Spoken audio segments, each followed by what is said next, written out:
It's always an interesting time in the NBA right now because we have the lottery last Sunday and we immediately want to do a mock draft right after we know the draft order. But then everything changes on its head after the draft combine, where you learn intel, the measurements, guys separating themselves from players that were maybe in a similar tier than them. And that's why we got to do a post NBA draft combine 2026 mock draft. And I was actually at the combine this year in person, so I was able to see these guys up close. I was actually able to hear a little bit of chatter throughout the combine as well. I was there for Enjoy Basketball. We did some great content over there. Thank you guys for all the support on anything that I just kind of shared the content throughout the combine on any of my platforms, because I truly wouldn't be there without you guys. And actually, for the first time ever, and honestly, any of my mock drafts, I'm making a realistic trade in my mind at number 1. Yeah, you probably saw the thumbnail in this video and you said, Matt, do you not know the draft order? The Jazz are not picking number 1. How are they selecting AJ Debonsa? Well, everything that I heard from the combine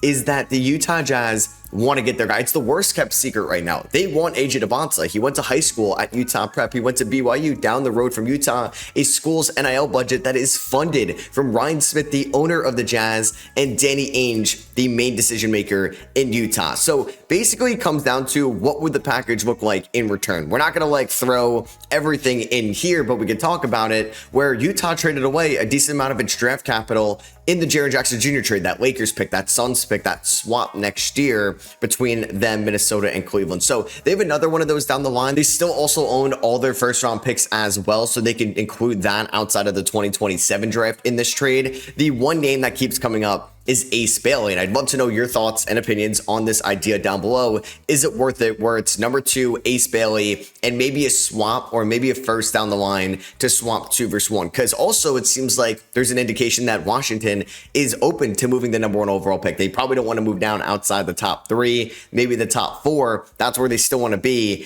and Utah wants AJ Debonsa. So for this exercise, we'll say it's basically Ace Bailey plus 2 plus a future first for number 1, because you can bring up the idea that, like, is Ace Bailey going to be that guy for you long term right now?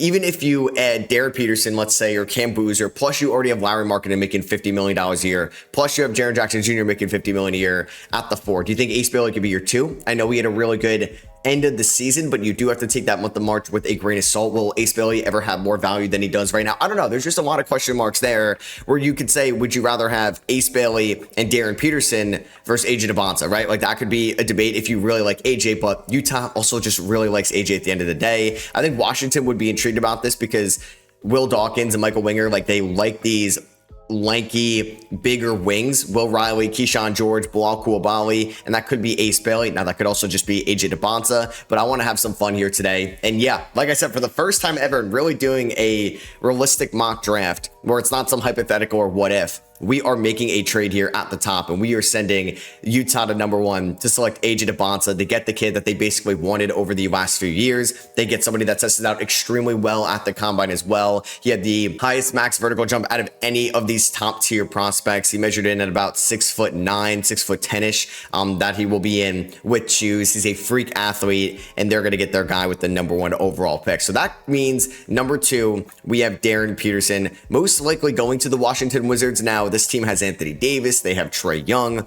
Neither one of those guys should deter them from being excited about Peterson or Boozer. I can't see both those guys being there for the long term. Definitely not Anthony Davis. I still think Trae Young is probably not going to, I don't know, at least not maybe well into the second contract of these two guys. But I do believe Darren Peterson is still second in line right now. That's everything that I feel like has been indicated, that Peterson will be the second overall pick right now. And it comes down between more of a Caleb Wilson versus Cam Boozer debate. Darren Peterson looked like healthy at the combine, something that we were not really used to seeing this past year at Kansas. He also kind of had a story come out that creatine usage was actually the effect of his cramping, or resulted in the cramping, which made him not super reliable on the court.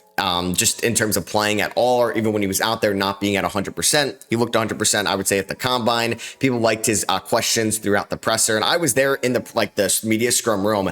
He had by far the biggest pod. Like, you would have to literally like bump shoulders and just maybe wait in line or camp out like 30 minutes before then or beforehand if you wanted to actually talk to Darren Peterson. It was insane. Like, I was able to get a question into AJ Debonsa I was not able to even get close to asking Darren Peterson a question, but I do believe Washington would take him at number 2. I feel like the tools, the upside is everything Washington has done in years past. And they're also getting Ace Bailey in this mock, somebody that wanted to be in Washington in last year's draft, if you remember that. And Danny Ainge said, I don't care, I'm taking you at 5. But they got Peterson here, who I think could be the best shooter in this class, and he could be maybe the best perimeter defender out of anybody in this top 10, maybe not named Kingston Flemings, and maybe Caleb Wilson. I'm just talking guarding guards on the perimeter, but Peterson could definitely be that guy. A little bit smaller, maybe measured in at, but I do think he's still going to play up at the next level, could be an elite combo guard like he was at Prolific Prep in high school. And yeah, that is the second overall pick. And for once, it's Washington at 2, Utah at 1, which now means at number 3, we are going to have Memphis on the clock. It's an analytical, or it's an extremely driven analytical organization, and I do believe they're going to take the analytical data darling in Cam Boozer. I don't think Boozer had a combine where it's just like you're wowed by his athleticism. I think he tested out just fine. He's not going to be the quickest guy in the world,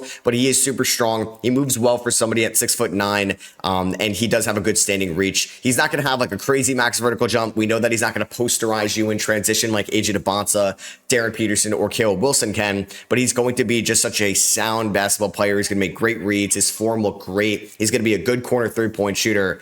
I have no idea if this affects Ja Morant's future or not, but you get somebody that replaces Jaren Jackson Jr. that you would think right now has at least more offensive upside than Triple J ever had, and you get to pair him up with Zach Edey in that front court. And then everything I believe right now is Chicago would take Caleb Wilson at number 4. Nothing has really changed about that. I don't think Caleb Wilson's like combine skyrocketed him into number 1, number 2, maybe it's number 3 conversations. Like I said, it pretty much is going to come down to Cam Boozer or Caleb Wilson. And I actually did walk by Bryson Graham. He was just named the Chicago Bulls main decision maker, the general manager. It's crazy because like I walked by Sean Marks and Rob Pelinka and Masai Ujiri and the new Dallas Mavericks general manager. I actually sat like basically right next to Sam Presti watching the combine scrimmage game. So he saw Cam Carr up close in person. But yeah, Caleb Wilson is going to be the 4th overall pick here to the Chicago Bulls. You get him, Buzella, Skitty, guys that like to run and get out in transition. I think that's what they wanted to do last year with Billy Donovan, and that's the identity that Carney Shovas was trying to build. You're going to have him. You're going to have another pick we'll get to later, and Essengay basically having 3 first-rounders in 2027. So number 5, the Clippers are on the clock. Low-key, I do think this is where we could see maybe another trade. And I kind of want to have another trade. Like, I didn't really think about going into this mock draft with 2 trades, but here we are. I don't think the Clippers right now would take, I don't think they would take Darius Sikoff, but I know the Sacramento Kings really want Darius Sikoff, and I do believe Brooklyn would take Darius Sikoff if he was on the board. I'm not really sure what it would cost outside of this. Like, it would be a 5-for-7 swap, obviously. Maybe there's a second round or 2 involved. And then I would assume, I don't know if there's a future swap down the line. I don't know if there's a veteran that the Clippers really want. There's not really a bad contract that the Kings can take on from the Clippers right now. That would just make sense for this deal to get done. So yeah, I think it'd maybe be like a future swap or something like that. Maybe it's just like 4 second rounders because the Clippers have a good indication on who they're going to get at number 7. And we'll get to that in a second. So yeah, I have my second trade of this combine mock. I think we're actually going to see some movement for once, maybe even in the top 5 because of how much talent is there. And I do believe right now the Wizards at the moment with the number 1 overall pick have the toughest decision to make because if Boozer Peterson is better than DeBonsa, and that was just tough on you, where if Boozer's the best player, Memphis really didn't have to think about it too much. And I do believe the Clippers at number 5 have the second toughest decision because you got to take like the next best guy out of tier number 2. So I do believe Sacramento would move up. They want Darius Sikoff, who had a monster combine in my opinion. I jokingly tweeted out that like he would be a all-pro corner in a different lifetime. He was insanely fast in the 3-quarter court sprint. His jumper looks great. His form looks great. He carries himself that he wants to play anywhere. He wants to be the franchise star anywhere. And he's going to be the player. Like, it was interesting too, because I asked Darius Sikoff like his favorite moment from his past year at Arkansas, and he didn't even say like his 50-point performance, right? Like coming off the walking boot against Alabama. He never really said an individual performance. He said winning the SEC championship. It kind of just goes to show you his mindset, his mentality, and man, Sacramento needs that. So we're going to take Darius Sikoff with the 5th overall pick. They move up to select him. And at number 6, I do think Brooklyn is in an interesting situation where I believe Keaton Wagler would go number 5 if the Clippers were there, but I do think this would end up being a Sean Marks type of guy. I also believe that Kingston Flemings could end up as a Sean Marks type of guy. If this is a Sean Marks type of guy, that would be quite the interesting selection, but I do believe that Brooklyn would be happy with the Clippers trading down so they can get Keaton Wagler. who didn't really test out as like the greatest athlete in the world, but we knew that. At least he's pretty quick, definitely quick with the ball in his hands. Like the wingspan isn't insanely impressive. The vertical leap isn't insanely impressive either. We didn't really see him dunk the ball at all this past year at Illinois. We know that, but he was still able to average 18 points in arguably the best conference or the second best conference this past year as a freshman. That was not even like a consensus top 100 recruit going to Illinois, and he ended up becoming their best player, a team that ended up making it far in March Madness. And I do believe that he's going to be a great shooter at the next level. He's a really good combo guard, and Brooklyn could use that right now. I have no idea their dynamic next year. I expect Brooklyn to make a big swing for somebody this offseason. Maybe it's like a Trae Young level player. Maybe it's Ja Morant at the end of the day, since they don't own their first round pick next year. But you get Wagler, who could be out there with maybe Yegor Zhomin, who could be out there with Michael Porter Jr. And now we have like 3 really good shooters out of the gate. Maybe you still have Claxton at the 5. And then maybe they take a swing on a point guard that's just a little bit more impactful next year than Nolan Traore, who could be a backup. So I'm going to have Wagler go 6. And then the Clippers are maybe able to get like a couple seconds, or maybe they're able to get, I don't know if you're going to get like a player from the Kings here, because you're not getting like Nick Clifford, you're not getting Maxime Reynaud, you're not probably getting Dylan Cardwell, maybe, I don't know, like something like that could be in there. But I do think they would end up taking Mikal Brown Jr. I believe that Mikal Brown Jr. is the best shooter in this class right now. You may look up his stats at Louisville and you're going to be like, man, so many other guys shot better efficiency-wise than Mikal Brown Jr., and you wouldn't be wrong. But he had this nagging back issue all year long last year, at least mostly like post-December on, which really affected his shot. I know what I saw in the U19s for the FIBA World Cup team. I know what I saw pre-college, and man, his form is amazing to watch up close in person. I do believe he's going to be a perennial 40-point, or at least not 40 points, sorry, 40% from 3 guy, or at least close to it on high volume. Like I could see him taking 8 threes a night at the next level, and he's going to shoot 37% on those 8 threes and be a really like efficient high volume guy. And that's who the Clippers are going to take here. He plays up a little bit. He's got more size than somebody like Darius Cuff, so you feel more comfortable putting him in that backcourt with Darius Garland. Now at number 8, this one is intriguing here because I do think I'm going to have a meteoric rise, a Daymar going number 8 to the Atlanta Hawks. So if you watched any of my like combine reaction videos on my SROS channel, if you watched my winners and losers video, the last video on this channel, any shorts I made, I'm talking about a Daymar because he was probably the second or third most talked about guy completely at the combine with his measurements, 7'3" without shoes. He's got an insane standing reach, which is 9'9". It ties with Taco Fall and Mark Williams for the highest in the combine measurement history. He moves extremely well. He showcased that in the shuttle drill for somebody at 7'3", and he's an amazing passing big man. Now, making this pick solely for Atlanta, we watched them kind of crumble with their interior rim protection in the playoffs. Onyeka Okongwu, good offensive big man, defensive, not so much. Like that was supposed to be Kristaps Porzingis, an archetype that Anssi Sala, the main decision maker in Atlanta, really likes because they traded for Kristaps Porzingis last offseason. Mara, similar size at least, definitely I think bigger. He's a great passer, good screen setter, good rebounder, and they're going to get that rim protector. So yeah, I have a Day Mara going number 8. I could not fathom that a couple weeks ago.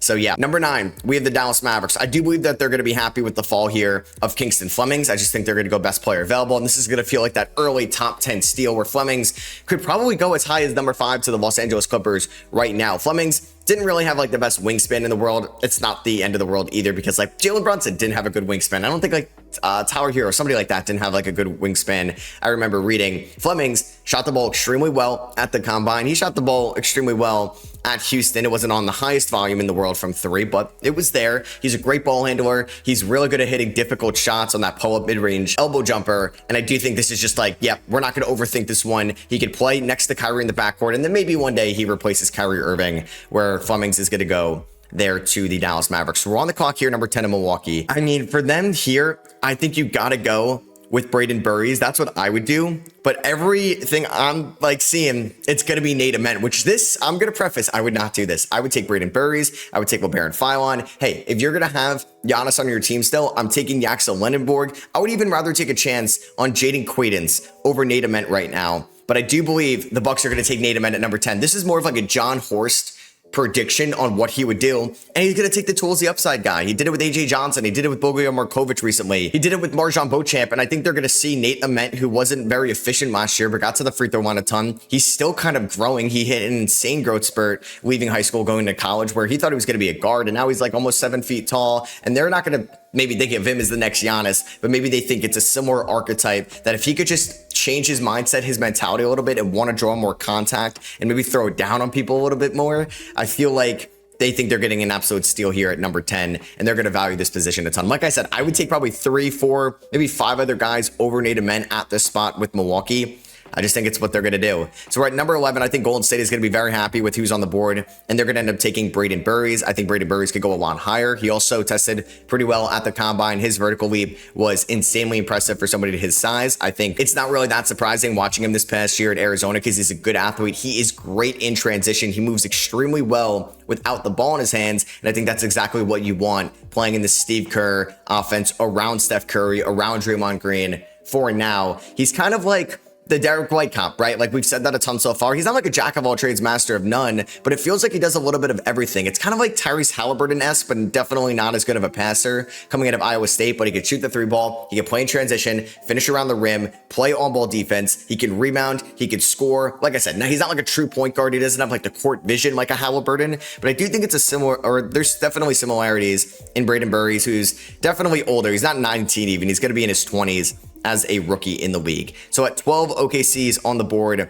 Jackson Lindenberg definitely speaks to me, but I think this is where we're going to see, I think Cam Carr goes here. I think Cam Carr is going to end up in OKC. I mean, hey, I looked at Sam Presti after Cam Carr was going off, and he looked very impressed. Now, that doesn't mean a damn thing. I could have also just been reading him wrong. I mean, Sam Presti is not going to be reactionary to any of these guys, but we all saw it in person. This is like a Mikal Bridges-esque prospect in terms of his wingspan. It's like eye-popping, where I tweeted out like, hello lottery, after not really ever having him in like the top 18 in any of my mocks and barely top 20. And now he measured out well, and he dropped basically 30 points, looking like a James Harden, Mikal Bridges hybrid out there in front of hundreds of scouts and executives. So yeah, I do think OKC is going to take Cam Carr at number 12. I think Aaron Wiggins is going to be off this team next year to save a little bit of money, and they could definitely use another wing with his size. So at 13, Miami, I think they would end up going one of 2 guys. Now, I could totally see them falling in love with like a Jaden Quaidance or a Chris Sinak or Karim Lopez, but I believe this would end up being LeBaron Philon. I think you get another guard in the room that could shoot, that can handle the ball. You maybe think that he can maybe change his mentality under Eric Spoelstra, where it's like he's not super reliant on one thing. It's like last year, I feel like in the beginning of the season for Alabama, he liked to just spam pick and roll and operate out of there a ton, where Miami at the start of the season wasn't running like any pick and roll. So I do think he's going to have to adapt a little bit more. And I think that's where Miami believes they could fix him. He was like a fringe first round pick in the 2025 draft. He goes back to school. He goes up like 8 percentage points from 3 and looked like an absolute stud. I was referring to that Darius Cuff like 50-point game earlier in the year versus Alabama. Philon went off in that game as well. And Miami now has a solid guard room of Kasperi Shakachonis, LeBaron Philon, Davion Mitchell. Hero for now, and we'll see what happens with Norman Powell in the offseason. And then the last lottery pick, Jackson Lindenberg. I will say it, I'm rooting for Jackson, man. Like being able to like talk to him in the scrum, this is like a really nice guy. Like this man, I'm definitely rooting for. He's got a great story. It's definitely an unconventional one, and he just wants to win. He is on the older side. He's going to be like 24 years old on opening night, but he's not as like experienced as a normal 24-year-old. He definitely doesn't have as high of a ceiling as some of these like 19-year-olds or 20-year-olds in this draft, like Native Men, but he has a damn higher floor. And I do think Charlotte needs another wing / guy that could be at the 4 spot. Maybe this would be an eventual Miles Bridges replacement. You don't know, but you would probably feel more comfortable about him in Charlotte next year than a Tijon Salon, then a Grant Williams, and a Josh Green. So I'm going to go Jackson Lindenberg to Charlotte to wrap out the lottery. We'll get into the non-lottery here. I just want to show you guys what we ended up doing, which I still can't believe it. Yeah, AJ Devonta going number 1 to the Jazz. I had the Kings trade up to select Darius Cuff. And then, yeah, we had a Damara go number 8 to Atlanta. Nate Ament go number 10 to Milwaukee. Things are getting weird right now in the NBA draft landscape. So we ended up going Caleb Wilson at number 4. I think they would end up going big here for Chicago at 15. I'm sure they would love to take Cam Carr at 15. He's off the board. I don't think they would take like a Christian Anderson or a Bennett Sturts. And Jaden Quaidance looks healthy. He looked really impressive in his pro day. And I do think this is something Chicago would look for. Where now you're getting such an impactful, athletic, and guys that should not move this well at their size front court of Jaden Quaintance and Caleb Wilson. Like, go back and watch Jaden Quaintance at Arizona State. It was an unreal defender. And when you were mainly watching him at Arizona State, he was 17 years old, which just doesn't make any sense. You have now Caleb Wilson, these guys that can be help defenders, transition defenders. And if he's going to move like he did at Arizona State, and he looked like he kind of did at his pro day, this could be a steal for Chicago at 15. It'd be hard not to get excited about Caleb Wilson and Jaden Quaintance in Chicago. That is, I think, a 1-2 punch for the ages. Well, that might be a little unfair to say. But 16, we have the Memphis Grizzlies. So we took Cam Boozer with the 3rd overall pick. I think they would also go with a little bit more.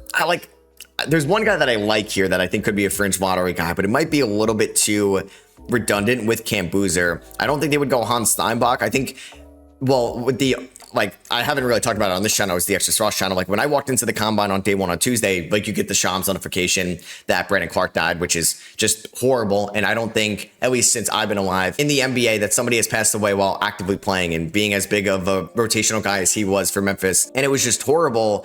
And I was just going to say, like, now there was a front court thing, but it's just like bigger than basketball. And yeah, it was just horrible. Obviously, I feel for their family and everybody around them. I didn't know Brandon Clark, but it's just gut punching, man. Like, you didn't feel the same that day. And it like felt like that throughout the combine. It's just like, all right, there's things that are bigger than basketball. And I'm sure a lot of people in Memphis are going to be honoring Brandon Clark this year. I was going to say, though, like, because you have Cam Boozer at number 3. I mean, I was going to go more so on Zach Edey, where there's definitely some injury concerns with Zach Edey. I don't think there's a problem with going double big. As of now, you have Ty Jerome and John Moran and Javon Small. You have, like, Cam Spencer is not going to deter you from drafting a guard here, but I could definitely see them going with another big in that front court. And I think Sinak would be an intriguing fit in Memphis because he could play the 4, he could play the 5, he could be out there with Boozer, but he could also be out there with Zach Edey, he could be out there with Santi Aldama as well. He could shoot the 3, he's a good rebounder. I think that's what they want in Memphis, and they're going to reshape that front court through the draft, or at least add to the front court of Chris Sinak and Cam Boozer. So we're on the clock here at 17 for OKC. One of the biggest combine winners, 100%, Morris Johnson, who basically ran this combine like he was a 6'2 guard. Like, he was that quick in the speed drills, and then he would just look like a Agent Abonza type wing in the athletic, like, jumping drills. Unreal freak athlete. He moves baseline to baseline so well for somebody at his size. He's physical, he's strong, and he can get down low. He plays low to the ground. He can be a good post defender. He's not going to be much of a 3-point shooter, but man, this guy is going to be this hyper, like, active guy coming off the bench that's going to swing a bunch of plays. That's going to play great defense. And I think he's going to be a good enough defender where he's like a good enough defensive small ball 5. You get him in OKC now with Cam Carr, and now you have, like, Morris Johnson, something they need more down low. They need more physicality. They could end up moving on from Isaiah Hartenstein this offseason. Who knows with the second apron. And they're able to not get like a Hartenstein replacement, but they're able to get some more physicality down there. And I think Charlotte's very happy with how this ended up. Hans Steinbach going number 18. Kalkbrenner was fine in his rookie season. He's a little bit on the older side. Steinbach, still a teenager, or will be maybe 20 when the season starts. Great rebounder. I think needs to work a little bit on the screen setting, and we'll see how physical he's going to be down low, but he definitely uses his length to get rebounds. He's very active there. I believe in the 3-point jumper more than I do in like a Jaden Quaintance, which there isn't really one right now. I believe it more in like his jumper than a Daymara. His probably in Henry Vasar's or Malachi Moreno, because I don't really think there's much in Moreno if he stays in the draft. But Steinbach and Lendenborg, you go double Big Ten. That's a great draft for Charlotte, I would say. Next up here at 19 for Toronto, I think they would go one of the 2 guards, especially with Steinbach right off the board. It would be Sturtz or Anderson.